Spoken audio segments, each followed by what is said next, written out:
Goeiedag en baie welkom by ons aanlyn platform. My naam is Andre Donaldson en ek is die gemeenteleier hier by Nuwe Lewe Gesinskerk.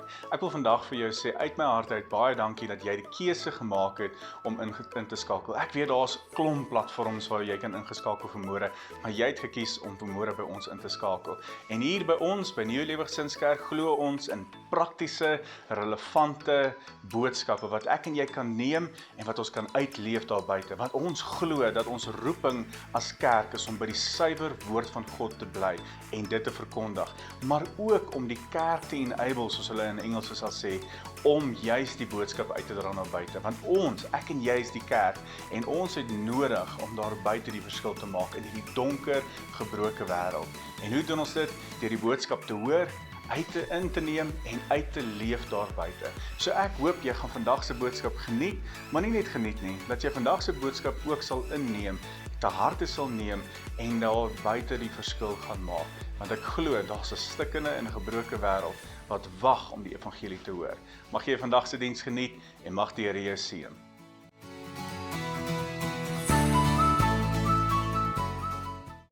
Nou, vanmôre wil ek jou vat na Hebreërs 3 vers 15, maar dit gaan nie ons kernvers wees vir vandag nie. Ons gaan baie tyd spandeer in Jona, die boek Jona, maar ek wil graag vir jou Hebreërs 3 vers 15 lees uit die boodskapvertaling uit. So dit is in jou blaadjies, maar as jy wil saamvolg, kan jy hier ook op die skerm volg. Hebreërs 3 vers 15 sê, vandag, as julle God met julle hoor praat, moet julle hom nie ignoreer soos julle gemaak het toe julle teen hom gedraai het nie.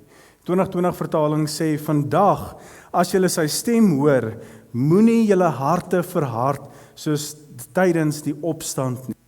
In 'n wêreld van uitstelkultuur wat alledaags gevolg word, van klein dingetjies tot groot dinge. Nie eers te praat van ons geestelike lewens nie, sê mense baie keer, ek sal dit doen, maar later.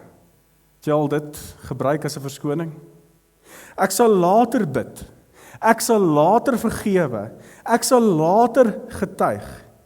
Ek het julle al vertel, my pa het my groot gemaak en gesê, van uitstel kom afstel. Van uitstel kom afstel. In ons lewens is daar nie vir ons stel om so iets te wees soos uitstel nie. Veral wanneer dit kom by ons geestelike lewe nie. Ons het 'n taak, ons het 'n roeping en ons het 'n opdrag om te reageer en dadelik te reageer, nie uit te stel nie. Veral wanneer God praat. Want wanneer God praat, wanneer God roep, verwag hy onmiddellike reaksie. Hy verwag nie dat jy en ek moet sê, ag nee, wat dalk bietjie later of dalk môre of dalk volgende Sondag nie. Stel jouself voor 'n militêre bevelvoerder sê vir die ou, vir die weermag ou en hy sê, hoor jy moet onmiddellik die skoot afskiet. En hy sê, nee, nie nou nie, ek voel nie nou gemaklik nie, ek sal bietjie later. Dit sal 'n totale ramp wees. Dit sal die geleentheid sal verlore wees. Mense sal sterf. Die hele missie sal uitmekaar uitval. So is dit net so belangrik dat ek en jy moet reageer wanneer God met ons praat, dat ons gehoorsaam sal wees. C.S. Lewis het gesê, die pad na die hel is 'n stadige afdraand met sagte hellings, sonder skielike draaie. Dit begin met, ek sal net nou, ek sal môre, ek sal volgende Sondag, en so kan ons aangaan. My vraag aan jou vanmôre is, hoeveel mense het nie al gesterf sonder Christus in hulle lewens as gevolg van uitstel nie? Hoeveel mense het die hemel nie gemis as gevolg van uitstel nie? Mense wat gedink het, volgende Sondag is nog 'n geleentheid, môre is nog 'n geleentheid, oormôre is nog 'n geleentheid. Hoeveel mense het die geleentheid nie gemis nie? So 'n tragedie. Maar aan die ander kant is dit net so waar en belangrik. Ons wil van die Here hoor, ons wil met hom konnekteer. Mag ek dalk, kom ons doen die oefening gou. Wie wil van die Here hoor wat hier so sit? Kan ek jou hand sien? Letterlik almal van ons. Ons wil van die Here hoor. Ons wil met hom konnekteer. Maar wanneer dit kom by sy opdragte, wanneer hy vir ons sê, hoorie, ek wil hê jy moet gaan. Ek wil hê jy moet sê, ek wil hê jy moet getuig, ek wil hê jy moet hierdie ding doen. Wat doen ons gewoonlik? Nee, nie nou nie. Dalk bietjie later. Ek is nie nou heeltemal gemaklik daarvoor nie. Die tyd is nie nou reg nie. Ek is te skaam of ek is net ek. Daar is ander wat baie beter kan doen as ek. Ek sien nie nou kansie, dalk later. Familie, ek stem nogal saam met die woorde van Rick Warren waar hy gesê het, delayed obedience is disobedience. Delayed obedience is disobedience. Wanneer God 'n opdrag gee, vereis hy onmiddellike gehoorsaamheid. Nie op gerieflike tyd, wanneer dit die beste tyd sal wees nie. Hy verwag 'n reaksie. En as ek en jy vertraag of uitstel, ongeag die rede, is dit eenvoudig ongehoorsaamheid. En baie keer lê dit nie in ons gebeure nie. Baie keer lê dit in ons harte. Soos ek nou gesê het, ons wil van die Here hoor, ons wil met hom konnekteer, maar die oomblik wanneer hy vir ons iets vra, dan begin dit hier 'n worsteling in ons hart. Een ding waarmee ek en jy vanmôre kan saamstem is die feit dat ons lewe in 'n baie stikkende wêreld, ons lewe in 'n gebroke wêreld, 'n donker wêreld. Daar buite gaan dit nie so goed nie. Ek weet nie of jy al bietjie nuus gekyk het nie, maar dit gaan nie so goed nie. Dit gaan nie so great nie. Daar's dinge soos kindermishandeling, moord, anargie, haat tussen man en vrou, swart en wit en nog te praat van korrupsie. Dit kom deesdae voor asof dit die alledaagse ding is. Dis die normaal. Om reg te lewe is 'n uitsondering. Al hierdie dinge is in orde van die dag. Ons sien dit, ons ervaar dit en baie keer loop ons self deur dit. Hoe meer en meer ons hierdie dinge sien, hoor en ervaar, hoe meer besef ek en jy, en ek hoop jy besef dit, dat God moet ingryp. Dringend ingryp. Want verder gaan ons nie so kan aangaan nie. Soms lyk dit na 'n werklike scenario, maar ons durf nie daarby staan nie. Ons durf nie by ons eie gevoelens en ons eie wysheid en ons eie insigte staat maak nie. Want sy woord sê vir ons baie duidelik in Markus 10 vers 27, hy sê menslik gesproke is dit onmoontlik, maar tog nie by God nie. Alles is by God moontlik. Nou gestel, jy jouself, dat jy in 'n wêreld is, en jy hoef nie jouself daarin te stel nie, dit is die waarheid, jy is in hierdie gebroke wêreld, jy is in hierdie stukkende wêreld, jy is omring deur mense wat nie die Here ken nie, jy is omring deur mense wat goddeloos lewe, dalk is dit familie, dalk is dit vriende, dalk is dit werkskollegas, maar jy is in hierdie scenario, jy is in hierdie waarheid, hierdie realiteit wat ek nou van praat. Veronderstel die Here sê vir jou, ek wil hê jy moet getuig. Ek wil hê jy moet die een wees wat die verandering daar weer bring. Ek wil hê jy moet die lig gaan wees. Ek wil hê jy moet die sout gaan wees. Hoe sou ons dan gereageer het? Ja, maar wat dink hulle van my? Dalk sê hulle dat ek is weird en hulle wil nie meer met my iets te doen hê nie, of ek gaan nie meer so goeie vriende wees met hulle nie, en wat ook al die verskonings mag wees. Is jy werklik bereid, en ek vra jou met alle eerlikheid, en jy moet jouself kan antwoord, is jy werklik bereid, dat as die Here vandag op jou hart se deur kom klop, en hy sê, ek wil hê jy moet hierdie ding doen, gaan jy gehoorsaam wees? Of gaan jy reageer met verskonings? Met verskonings. Dit was juist die taak wat Jona moes uitvoer. Hy moes God se boodskap aan die Assiriërs, 'n magtige ryk, Israel se mees gevreesde en gehate vyand gaan bring. Die Assiriërs was bekend vir 'n harteloosheid en die wrede optrede. Net om vir jou so 'n bietjie 'n prentjie te skets van hoe hulle opgetree het daarso. Hulle het vyande lewendig geskil, letterlik geskil. Hulle het mense op pale opgehang. Hulle het kinders en vroue genadeloos vermoor. Hierdie was regtig 'n gaga plek gewees. Hierdie was gaga mense gewees. Jy wou nie met hulle gemeng het nie. Hulle was gevrees, hulle was gehaat, hulle dinge op wrede manier gedoen. Hulle het 'n klimaat van terreur gekweek as 'n taktiek om oorwinning en onderwerping af te dwing. Die profeet Naam het na hulle verwys as die bloedstad vol leuns en roof in Naam 3 vers 1. Klink nogal eintlik soos vandag. Moord, wrede nasie baie kere, wrede mense. Nie waar nie? En nou stuur die Here Jona na hierdie mense om hulle te waarsku, om God se woord te verkondig en hulle tot bekering te roep. En hiervoor het Jona nie kans gesien nie.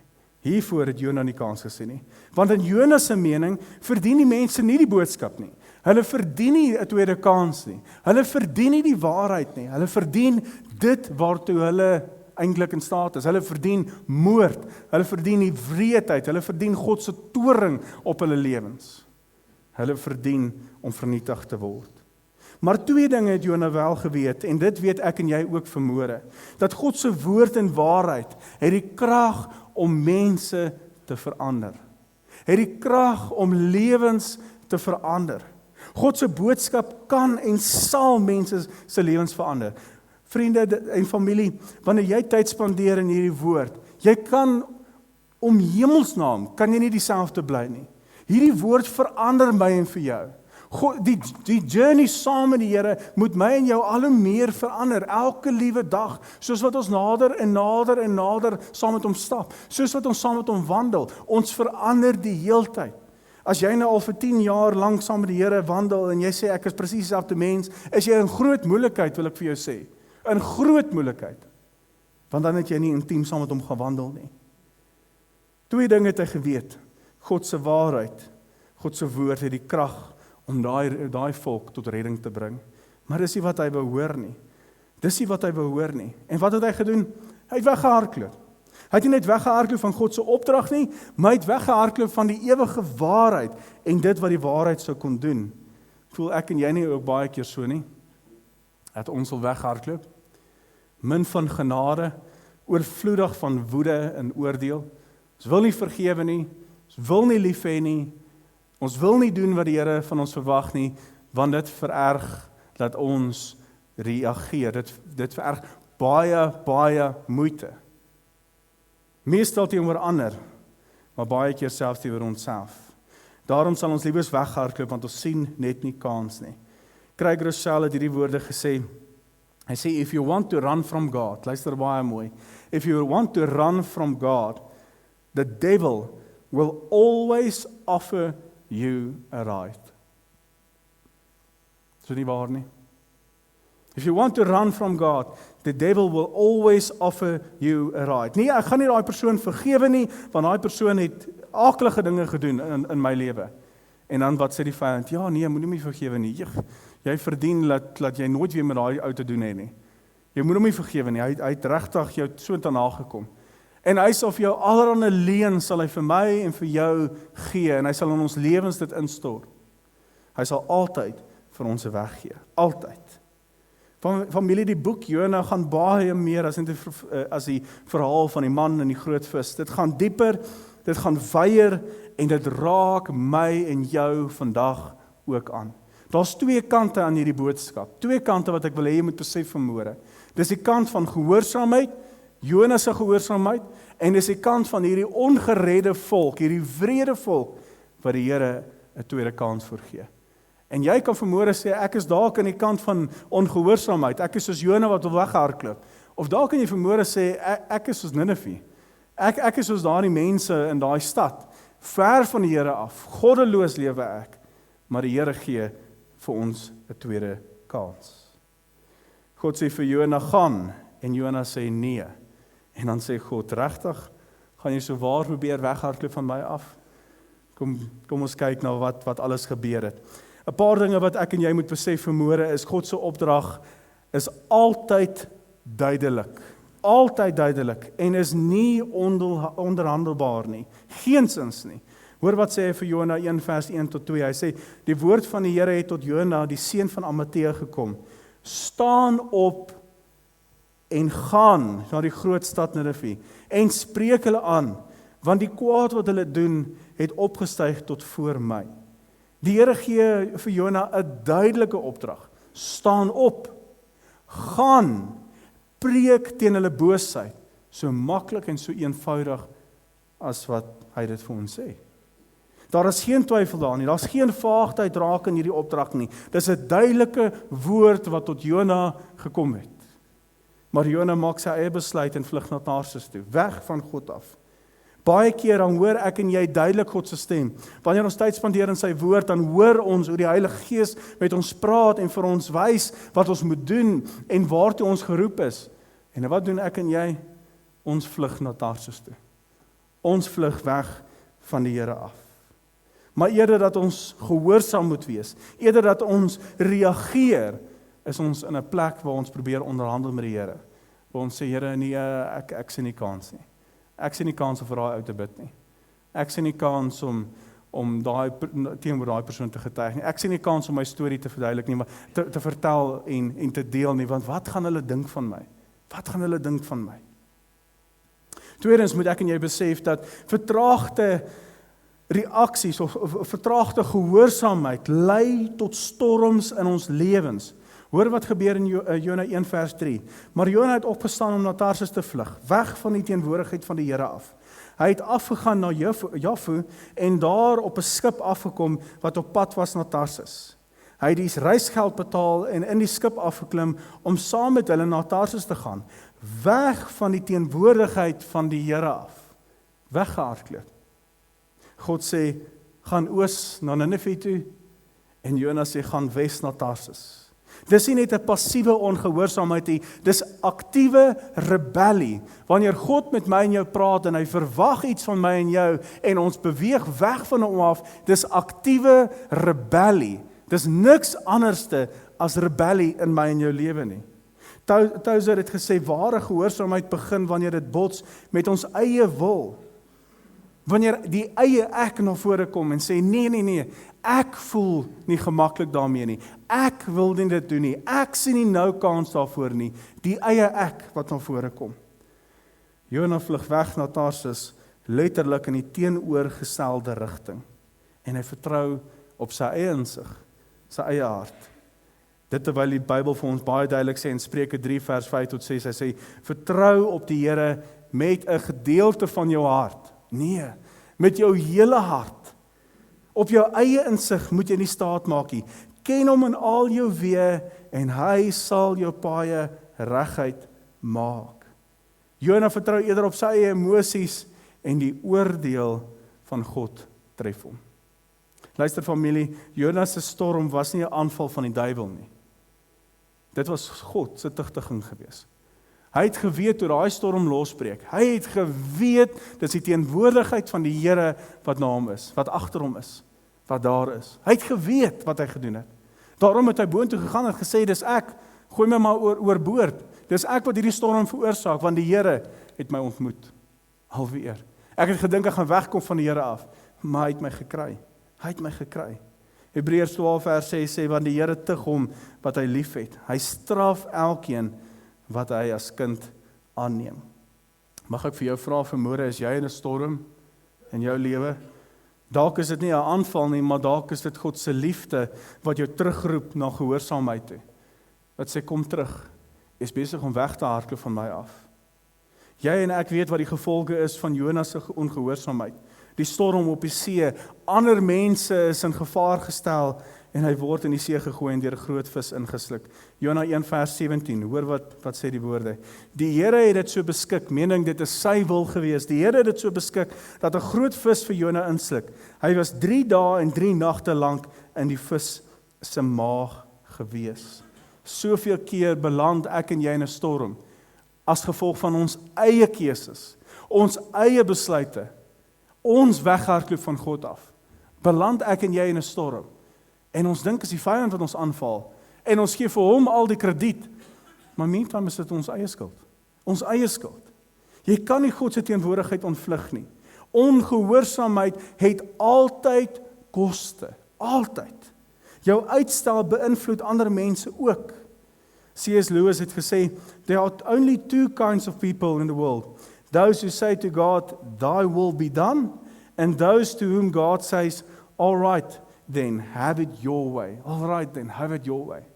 Waar die Here sê, nee, dis reg. Volg jou eie kop. Volg jou eie kop. Soveel mense wat nie die geleentheid gehad het om die evangelie te hoor nie, omdat ek en jy stil gebly het. Soveel mense wat dalk siek is en wat regtig soveel nood het en wat vir die Here vra, Here, gee net asseblief vir my 'n teken dat U my raak sien. En die Here druk dit op jou hart om by daai ou te gaan kuier of daai vrou te gaan kuier en net te sê, hoor, die Here sien jou raak. En ons doen dit nie. En ons hardloop weg van die Here en sy opdrag. Is daar dalk 'n storm in jou lewe wat dalk geestelike oorsake het? Het jy al mense om jou seer gemaak omdat jy nog nie gehoorsaam is in God se stem nie? Het jy mense al te nagekom omdat jy nie gehoorsaam is in Here se opdrag in jou lewe nie? Jy sê dalk nie, maar hoe op aarde kom ek iemand te na as ek nou nie gehoorsaam is nie? Wat as die Here sê, bid vir daai persoon en jy bid nie? Sover ek die Bybel reg lees, sê die Bybel dat ons moet bid vir die mense wat in gesagsposisies is. Dit beteken ons moet bid vir Cyril Ramaphosa. Dit sê ons moet bid vir ons parlement. Dit sê ons moet bid vir al die mense wat in gesagsposisies sit. Stem ons saam met hulle? Absoluut nie. Absoluut nie. Maar ons verantwoordelikheid is om vir hulle te bid. Om op ons knieë te gaan en te sê, Here, kom red ons land. Laat ons onsself weer verontmoedig voor U. En laat ons weer by U kan uitkom, sodat U ons land kan gesond maak. Dis wat hy verwag van ons. Maar die goeie nuus is wel vanmôre, God gee tweede kansse. As jy dalk ongehoorsaam was, as jy dalk weggehardloop van die Here af, hy gee tweede kansse en ons sien dit in Ninive. Maar die opdrag bly dieselfde. Jona 3 vers 1 tot 2. Die woord van die Here het die tweede keer tot Jona gekom. Weer dieselfde opdrag. Staan op, gaan na Ninive, die groot stad en verkondig aan die stad die boodskap wat ek aan jou opgedra het. Dit is wat 'n mens genade noem. Dieselfde boodskap, net 'n tweede keer. Dieselfde boodskap. Maar hierdie keer is Jona gehoorsaam en wat gebeur? Jona 3 vers 5. Die mense van Ninive het toe in God geglo en 'n vasdag uitgeroep en hulle het almal, belangrik en onbelangrik, rouklere aangetrek. Hulle het almal tot bekering gekom. En ja, ons kan gaan kyk na die geskiedenis, hulle het weer maar ontrou geraak en hulle het weer maar na hulle slegte gewoontes toe gegaan. Maar in daai oomblik toe hulle die boodskap gehoor het, toe het hulle tot bekering gekom en hulle het tot God geroep. God se genade is groter as ons foute. Maak nie saak waar jy is nie. Soos wat ek nou gesê het, dalk is jy in die ongehoorsame kant, maar dalk is jy in die kant van Ninive en jy lewe ongehoorsaam, jy lewe goddeloos, jy lewe weg van God af. Maak nie saak watter kant jy daar is nie. God gee vir jou geleentheid om daar uit te kom en hom te volg. Francis Chan het gesê, die beste tyd om God te gehoorsaam was toe hy gepraat het. Die tweede beste tyd is nou. Nie langer uitstel nie, maar nou. Wanneer jy wag om gehoorsaam te wees aan die Here en sy wil, mis jy God se tydsberekening. Jy mis dit wat God wil doen. Jy stel iemand anders se redding of herstel uit. Jy verswak jou eie geestelike sensitiwiteit. Onthou jy daai dag toe jy tot bekering gekom het? Daai dag wat jou hele lewe kon verander het? Jy was so bewus van die Here se teenwoordigheid in jou lewe. Dit was asof jy op cloud 9 gelewe het. En op 'n stadium met die lewe begin gebeur en jy het al hoe verder weg gedwaal van God af. En jy hoor hom so nou en dan, jy hoor hom baie keer as jy in die kerk sit, jy hoor hom so nou en dan as jy Christelike musiek luister, maar iewers along the line is jy besig om hom te verloor en al hoe verder weg te beweeg van hom af. En jy het nie meer daai sensitiwiteit, jy het nie meer daai hoe kan ek sê, daai sensitiwiteit in jou gehoor om te sê, ek dink die Here praat met my nie. En so word ek en jy net afgestom en ons verstaan nie hoekom die Here nie meer met ons praat nie. Ons verstaan nie hoekom ons gebede nie verder as hierdie plafon gaan nie. Want ons het die Here gemis. Ons is besig om weg te beweeg van hom af. En dan laastens vereis die Here gehoorsaamheid deur die regte gesindheid. Jona was gehoorsaam, maar hy het nie 'n goeie gesindheid gehad nie. Jona 4 vers 1, maar dit het Jona erg ontstel en hy het kwaad geword. Hy het ontsteld geraak en hy het kwaad geraak oor hierdie volk en hierdie land wat tot bekering gekom het. Hy het juis gegaan en geweet dat God se boodskap en God se waarheid het die vermoë en het die krag om hierdie hele stad tot bekering te roep. En dit gebeur en wat doen hy? Hy is kwaad daaroor. Hy is ontstel daaroor. Al het Jona die God se opdrag gehoorsaam, het hy dit gedoen met 'n harde hart. Hy was kwaad dat God barmhartig was. Jona was gehoorsaam, maar hy het dit nie met die regte hart gedoen nie. Doen ek en jy nog die dinge van die Here met die regte hart? Of doen ons dit maar net omdat ons dit maar net doen? Gee ons nog met die regte hart vir die Here? Of is ons besig om te gee met 'n hart wat in die wêreld is, met 'n hart wat hard geraak het? Corrie ten Bloem het gesê, daar is geen put so diep, dat God se genade nie dieper is nie. Ek wil dit weer lees, daar is geen put so diep, dat God se genade nie dieper is nie. Ware gehoorsaamheid is nie net uiterlik nie, dit sluit my en jou motiewe in ons gesindheid in. Jy kan uiterlik reg optree, maar innerlik kan jou motief totaal en al verkeerd wees. Ware gehoorsaamheid is hart plus hande, nie net aksie nie, dit is al twee. Ons moet gehoorsaam wees deur ons dade, ons moet gehoorsaam wees deur ons woorde wat ons sê, deur alles wat ons doen. Ons kan nie net een gedeelte doen nie. I.W. Tozer het gesê, God se grootste begeerte is nie jou arbeid nie, maar jou instemming met sy hart. Met sy hart. Ek sê baie keer, en jy sal my dit baie keer hoor as ek boodskappe bring, maar ek en jy moet gekonnekteer wees met God se hart. Familie, dit is so uiters belangrik, om met sy hart gekonnekteer te wees. Want die oomblik wanneer jy met sy hart gekonnekteer is, gaan jy lewe soos wat God van jou verwag. Jy gaan weet wat hy van jou verwag. Jy gaan weet wat die roeping is. Jy gaan weet wat jy moet doen, want jy is ingeskakel met sy hart. Jy hoor sy hart vir jou lewe. Jy hoor sy hart vir hierdie volk. Jy hoor sy hart waar ook al jy gaan, maar jy moet daai koneksie hê. Dis soos 'n man en 'n vrou. As daar nie 'n koneksie is nie, dan gebeur daar 'n miskommunikasie. Dan gebeur daar 'n klomp goed en die man en die vrou beweeg al hoe verder weg, want daar's nie kommunikasie nie, daar's nie koneksie nie. So is dit met ons verhouding met God. Wanneer daar nie 'n verhouding is nie, wanneer daar nie geselskap is nie, wanneer daar nie 'n koneksie is nie, dan dryf ons al hoe verder weg van God af.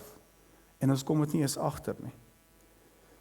Baie van ons doen die regte dinge, ons gaan kerk toe, ons gee tiendes, ons bid, en ons doen al hierdie dinge, maar ons hart is koud of krities. Koud of krities. Mag ek vanoggend vir jou vra, hoe is jou hart? Is hy nog gekonnekteer met die Here? Is jou hart nog in lyn met God se hart? Hoor jy nog sy hartklop vir jou lewe? Is jy nog met hom gekonnekteer? Ongelukkig is dit vrae wat net jy kan antwoord. Net jy.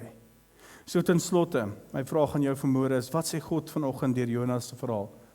Deur Jonas se ongehoorsaamheid, maar ook deur die stad van Ninive wat tot bekering gekom het. Wat sê God vanoggend vir my en vir jou?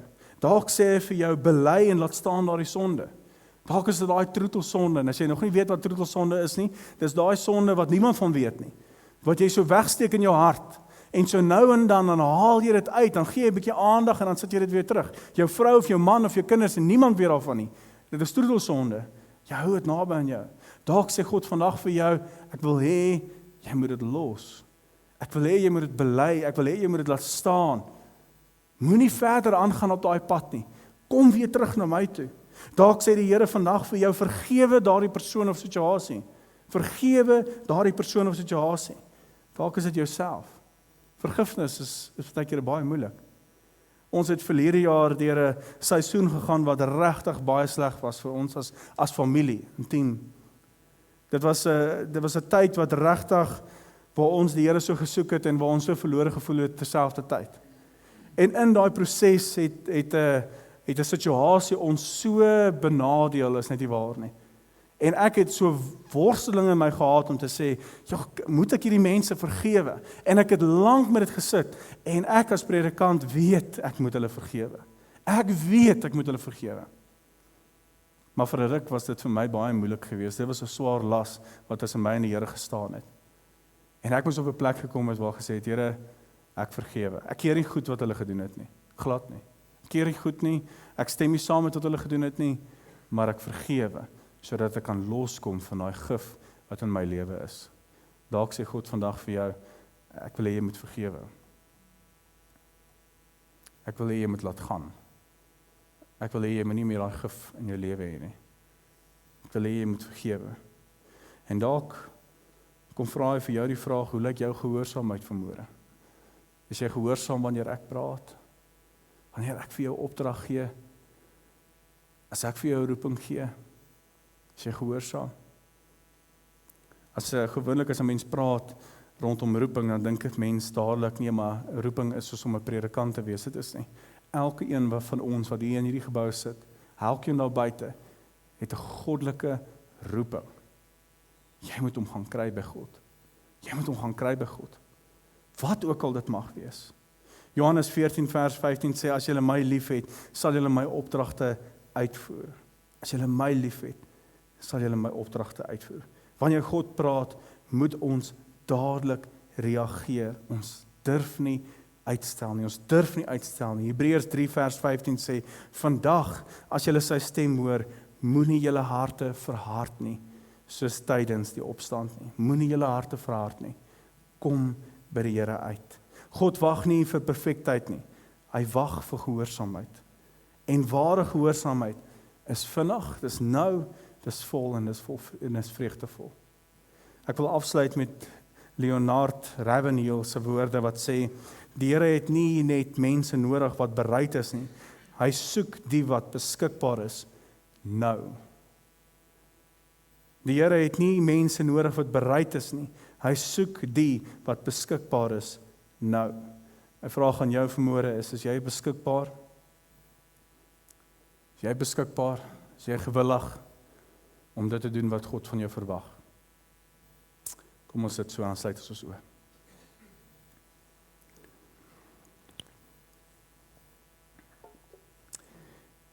Here, daar's eintlik so baie om nog te sê en ek weet my tyd is om. So baie om te sê rondom wat U gedoen het in Jona en daardie 4 hoofstukke. Soveel krag, soveel genade, soveel liefde wat daar plaasgevind het. En Here, wanneer ons so daarna luister en wanneer ons gaan kyk na die 2 kante van hierdie verhaal, die onregverdigheid en die genadeloosheid en die goddeloosheid van Ninive en Jona se ongehoorsaamheid, kan ons nie help om by een van die 2 te gaan parkeer nie. Dalk is hier mense wat vermoere sê, ek is ongehoorsaam aan die Here. Ek ken die Here, net soos wat Jona die Here geken het. Ek ken die Here, hoor die Here se stem in my lewe, maar ek doen nie wat hy van my verwag nie. Ek hou nog terug. Ek gee nie my alles vir hom nie, ek gee nie my hele lewe vir hom nie, ek hou nog bietjie terug, of selfs hardloop ek weg van sy roeping af. En dalk is jy aan die ander kant, wat goddeloos lewe, wat weg van die Here af is, wat gedwaal het, en wat eintlik maar in 'n stad van Ninive is. Here, maak nie saak waar ons onsself bevind nie, ons weet dat U genade is nog steeds groot. U genade is nog steeds groot, en dat U roep ons vandag, in hierdie oomblik, in hierdie spasie, in hierdie tyd, om op te staan, en nader te beweeg aan U. Om ons ongehoorsaamheid te los, om ons sonde te los, om dit wat ons terughou, dit wat tussen my en U staan, dit wat tussen ons en U staan, om dit neer te lê, en te sê, Here, hier is ek. Ek gee my 100% vir U, ek gee my alles vir U. So Here, sal U ons help om dit te doen, sal U elke liewe persoon wat in hierdie gebou is, help, die vermoë gee, om op te staan en te gaan. Op te staan en te gaan, om te beweeg na dit wat U van hulle verwag. Dalk is dit om iemand te vergewe, mag dit so wees, Here, mag hulle vandag uiteindelik ontslae raak van daai gif wat in hulle lewe is, en mag hulle daai persoon vergewe.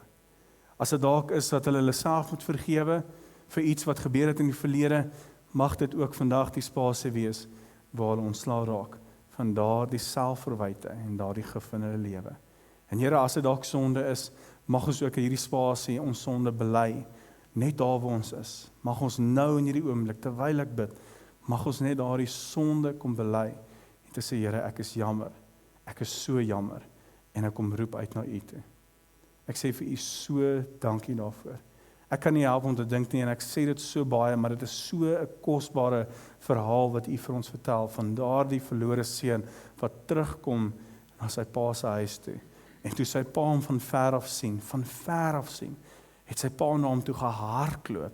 Nie gestap nie, nie rustig gestap en gewag om vir hom nou hierdie preek af te skiet nie. Nee. Die pa het gehardloop na hierdie seun toe en hom omhels en hom gesoen en vir hom waarde gegee. Dalk is dit nodig dat ek en jy vanmôre uit die varkhok van die lewe opstaan en teruggaan na die Vader se huis toe. Want jy sal sien die oomblik wanneer jy nader kom, dat hy sal lankal, baie lankal op soek na jou en op die uitkyk na jou. Mag jy ook daardie genade, daardie liefde ontvang wat daardie pa aan sy seun bewys het. Mag jy dit ervaar, mag jy daai omhelsing ervaar, mag jy daai nabyheid ervaar, soos wat net die Vader dit kan bewerkstellig in ons lewens. Here, ek sê vir u dankie vir u woord.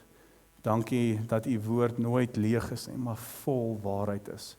En mag ons hier uitstap vanmôre met u waarheid in ons harte, nie mense se woorde nie, maar met u waarheid in ons harte. En mag ons daar buite gehoorsaam wees, mag ons daar buite werklik die ligdraers wees en die sout van hierdie aarde wees. Mag ons 'n verskil maak by ons werksplekke, mag ons 'n verskil maak in ons families en waar ook al ons gaan. Ek sê vir u so dankie vir vanmôre. Mag u verheerlik word deur alles wat ons doen in hierdie week. In Jesus naam bid ons dit. Nie omdat ons verdien die Here, maar alleen uit die genade en alleen uit die groot naam van Jesus Christus, ons verlosser en ons saligmaker. Amen.